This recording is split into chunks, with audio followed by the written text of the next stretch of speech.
Body and Soul Shop. If you watched the video on this blue custom truck the other day, I told you I got a little run right here in the quarter panel in the clear, the last coat of clear. So I'm going to show you how to take it out. The other day, it was still a little bit too wet. I mean, it was dry to the touch and everything, but when you start scraping it, it just felt too soft. So I want to give it a couple days to cure out. So now I'm going to show you how to get this out of here. Always use a fresh razor blade. You don't want any glitches in the edge of the blade. I lean it back towards me a little bit. Never come towards yourself with a blade like this, or never really straight up and down. You want to kind of lean it just a little bit. So I'm going to get right on top of this run, and I'm going to scrape it out. The most vulnerable places will be where it's dripped down a little bit further. That's the places you got to really take a little bit of time with, and that's where I was concerned about the other day, why I didn't go ahead and finish it. So I learned this process probably 25 years ago. Now you can do this on any kind of paint, but some of the straight colors, like, you know, if you're painting something without metallic in it and it's not clear coated, sometimes it'll almost look like the paint when you first start stirring it in the can, how it'll kind of have different colors in it and stuff, and it'll kind of swirl around. And sometimes on a solid color, when you start scraping the run, it'll show up darker or something. You might be able to get it out to where you can't feel it. It may still show up as far as a discoloration. Not in every case, but in some cases. So when you see the dark blue starting to fade away, that's when I stop on that particular part. You can still see the dark right in through there. So I'm going to get that to go away. There, it's gone. Okay, so now I know I've got that piece right there pretty straight, pretty flat. Okay, I'm going to come down here and work on this more.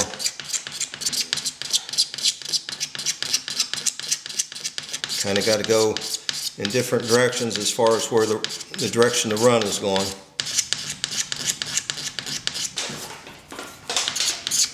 One last drip right here.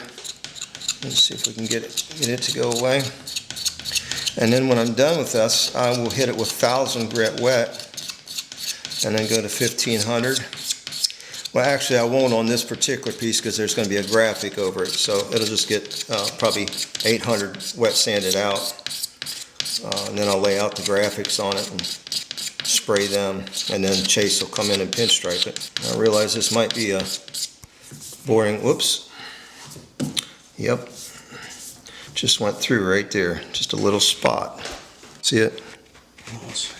Just a little spot right there I'll have to fix. Not sure what happened there, but I can fix it. Okay, now I'm just going to take some wet sandpaper and hit that. That stinks, it went through, but it happens, guys. Nobody's perfect, and the trick is just knowing how to fix it. So see, I do show you mistakes. But it's smooth, the run's not there anymore. So let's just have to touch that up just a little bit right in there. That's how you do it. And like I said, unfortunately I did blow through. Okay, so I'm going to tell you how I'm going to fix this. It feels good, the run's gone, you can't see it or anything anymore. So what I'm going to do, I've got to lay the graphics out on this anyway. So this center section will be blue in here, and it'll have a white graphic here and a white graphic up on the top, or scallop. And then it's going to have the 3 red pinstripes in through here. So what I'm going to do is I'll get my graphic all laid out, I'll get it painted white, and while it's still taped up, then I'll come back and I'll just dust this with base coat, because this will all be sanded. So I'll just dust it with base coat. And then when I pull the tape off of the graphic and everything, I'll clear coat everything. That's how I'll fix it.